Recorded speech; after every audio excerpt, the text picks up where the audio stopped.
You missed paragraph C, the quiet student said, and the CEO's hand stopped cold. Enjoy the story. Maya Rodriguez clutched the worn strap of her mother's cleaning cart, her 16-year-old hands trembling as fluorescent lights cast harsh shadows across the marble floors of Hale Tower in downtown Chicago. The janitor's badge around her neck felt heavier than usual, its plastic surface scratched from countless nights spent navigating the gleaming corridors of corporate power.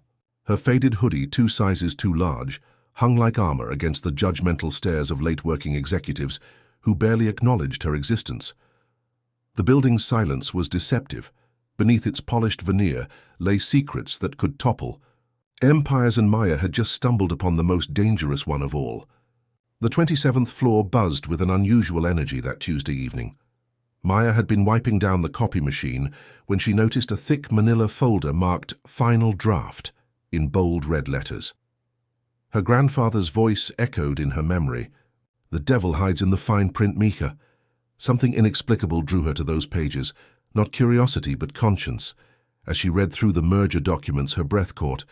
There, buried in paragraph C, line 3, was a clause so cleverly disguised that it would destroy Hale Investments if signed.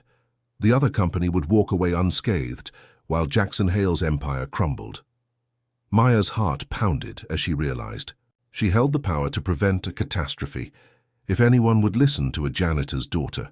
Her mother, Denise, was scrubbing windows at the end of the hallway when Maya approached with trembling urgency. "Mama, there's something wrong with the contract Mr. Hale is about to sign," she whispered in Spanish. Denise's weathered face hardened, years of quiet subservience etched into every line. "Maya, basta, you want us both on the street." Her mother's fear was palpable, born from decades of living paycheck to paycheck in a world that barely tolerated their presence. But Maya couldn't silence the voice inside her that screamed for justice. She had watched her mother scrub these floors for 8 years, invisible to the men who made decisions that affected thousands of lives. Tonight, invisibility would become her strength. The next morning brought an emergency board meeting. Maya found herself standing outside the glass-walled conference room, watching Jackson Hale prepare to sign documents that would seal his company's fate. The other executives spoke in hushed tones about projected profits and market expansion, oblivious to the trap hidden in their carefully crafted agreement. Maya's reflection in the glass showed a girl who didn't belong, worn sneakers oversized, clothes and eyes that had seen too much. But those same eyes had caught what Harvard-educated lawyers had missed. Taking a deep breath that tasted of desperation and determination, she pushed open the door and stepped into a world that would never be the same. Would anyone believe the quiet girl who cleaned their offices after dark? "You missed paragraph C," Maya said softly, her voice cutting through the corporate chatter like a knife through silk. The millionaire's hand froze mid-signature, and the entire room fell silent. Jackson Hale looked up from the contract, his steel-gray eyes meeting hers across the polished mahogany table. Maya's badge swayed slightly as she pointed to the document, with a steady finger. "That clause flips the liability. If you sign, your company takes the fall." The other executives shifted uncomfortably, their $1,000 suits rustling with indignation. One of them scoffed audibly, "She's the janitor's daughter. She shouldn't even be here." But Maya didn't flinch. She had been raised in shadows, taught to observe without speaking, to see without being seen. And what she saw now was a man about to walk off a cliff while his advisors cheered him on. Jackson's wife, Clara, a woman whose diamond jewelry could fund Maya's education through graduate school, placed a manicured hand on her husband's arm. "She's just a child, Jackson. Sign the papers." But something in Jackson's expression had shifted. Perhaps it was the way Maya stood her ground, despite being outnumbered, or the quiet confidence in her voice that spoke of knowledge earned through careful observation rather than inherited privilege. He turned to page 14 of the contract and read paragraph C for the first time. Really read it. His face paled as the implications became clear. This wasn't just a bad deal, it was corporate sabotage disguised as partnership. Security escorted Maya out, but not before Jackson met her gaze one final time. In her eyes he saw something he hadn't encountered in years of boardroom battles, pure, uncompromising integrity. The contract remained unsigned, and Maya Rodriguez had just changed the course of history without anyone realizing it yet. The next day brought consequences swift and merciless. Maya and her mother were pulled from their night shift and placed under review by human resources. The sterile office smelled of disinfectant and fear as they sat in uncomfortable plastic chairs waiting for judgment. The HR representative, a woman whose cold demeanor matched her grey pantsuit, barely looked at them as she delivered the news, "We'll call you." Outside in the hallway, Denise finally spoke, her voice cracking with exhaustion and disappointment. "You should be sorry, Maya. I raised you to be brave, not reckless." Maya lowered her head, feeling the weight of her decision settle on her shoulders, like a lead blanket. "I didn't mean to embarrass you, Mama. I just couldn't let him fall." Her mother's expression softened slightly, revealing the pride she tried so hard to hide. "Sometimes doing what's right costs more than we can afford to pay." As they walked through the empty lobby, Maya wondered if saving someone else's fortune was worth losing their only source of income. That evening, Jackson sat alone in his corner office, the unsigned contract spread before him like evidence of near catastrophe. The city lights of Chicago twinkled below each one, representing lives. That depended on the decisions made in towers like this one. He thought about the girl with the oversized hoodie and the clear, unafraid eyes who had seen what his entire legal team had missed. Opening his laptop, he began researching similar contracts, looking for patterns that might reveal a larger conspiracy. What he found chilled him to the bone. 3 other companies had signed identical agreements in the past 2 years, and all 3 had declared bankruptcy within 6 months. Each contract contained the same hidden clause, the same carefully constructed trap.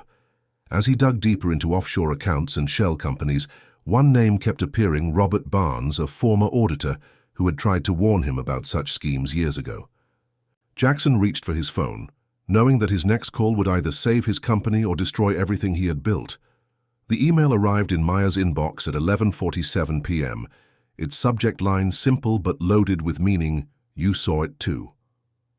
The sender was Robert Barnes, the whistleblower, who had been blacklisted for exposing corporate fraud schemes, exactly like the one Maya had uncovered. His message was brief but urgent. "Meet me tomorrow, bring everything you remember about that contract. You're not the only one who's been watching." Maya stared at her phone screen, her heart racing with a mixture of fear and excitement. She had stumbled into something much larger than a single bad business deal. She had uncovered a network of corporate predators who specialized in destroying companies from within. Sleep eluded her that night as she replayed every detail of the contract. In her mind, knowing that her memory might be the key to stopping a conspiracy that had already claimed multiple victims. When morning came, Maya made a decision that would define the rest of her life. She would not run. She would not hide, and she would not let the truth be buried beneath boardroom politics and legal technicalities. The coffee shop where they met was unremarkable. Worn vinyl booths and the smell of burnt coffee, creating an atmosphere worlds away from the gleaming corporate towers. Robert Barnes looked older than his 53 years, his hair prematurely grey from years of fighting battles that nobody wanted him to win. Across from him sat Maya, still wearing her school uniform, but carrying herself with a dignity that belied her age. Between them lay printouts, bank records, and a pattern of financial destruction that spanned multiple states. "They're not just stealing money," Barnes explained, his voice barely above a whisper. "They're destroying entire companies, putting thousands of people out of work and walking away richer than before." Maya studied the documents with the same intensity she had applied to that fateful contract, her young mind processing connections that seasoned investigators had missed. When she finally spoke, her words carried the weight of absolute certainty. "We have to stop them, not just for Mr. Hale, but for everyone. Have you ever encountered a situation where speaking up meant risking everything you had? Please share your thoughts in the comments below." Victoria Chen's law office occupied the 3rd floor of a converted warehouse in Chicago's West Loop, its exposed brick walls lined with legal texts and case files that told stories of David versus Goliath battles. As one of the city's most respected civil rights attorneys, Victoria had made her career defending the powerless against the privileged. When Jackson Hale called requesting a meeting about corporate fraud, she expected another routine case of financial misconduct. What she didn't expect was to find herself face to face with a 16-year-old girl whose quiet determination reminded her why she had become a lawyer in the first place. Maya sat across from Victoria's desk, methodically explaining the intricacies of the conspiracy. She had helped uncover, her voice never wavering, despite the magnitude of what she was describing. "They've been doing this for years," Maya said, pointing to patterns in the financial records that painted a picture of systematic corporate murder. "And they're not going to stop unless someone makes them." The threats began arriving the next week.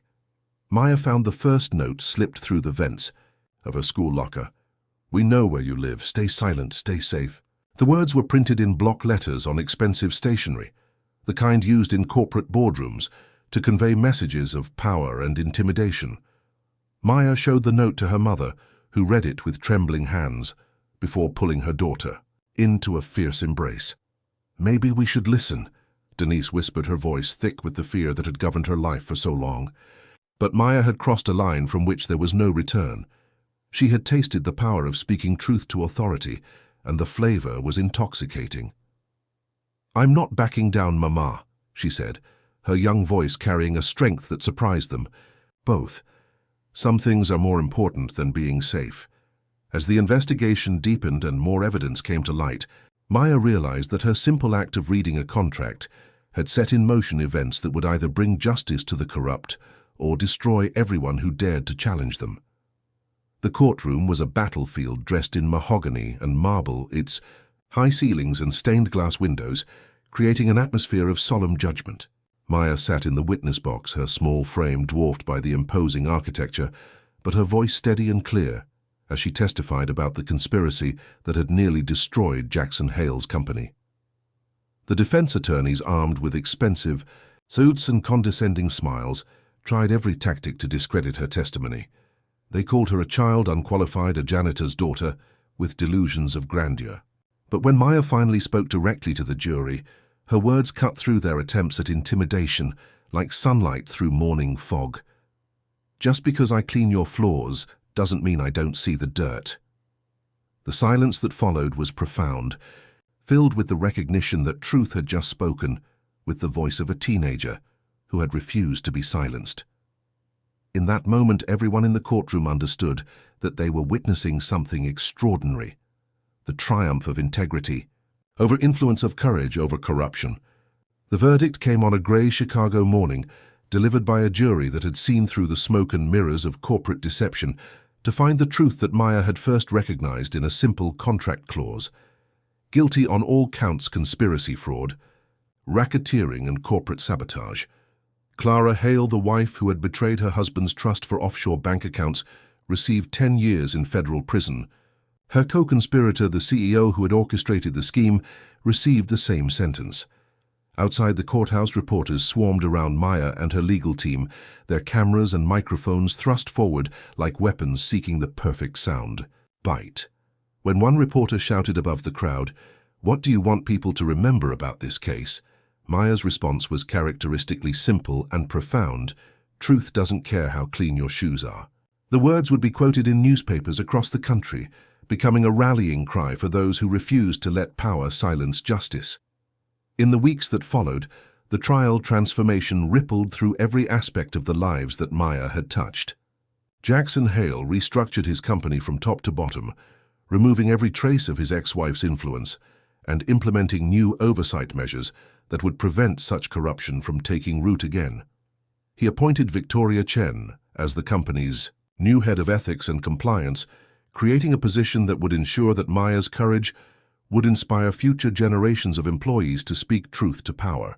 Most significantly, he established the Maya Rodriguez Fellowship, a scholarship program designed to identify and nurture brilliant minds born in humble circumstances. The fellowship's motto, engraved in bronze above the entrance to the program's headquarters, read simply, "Vision sees beyond station." These changes represented more than corporate reform.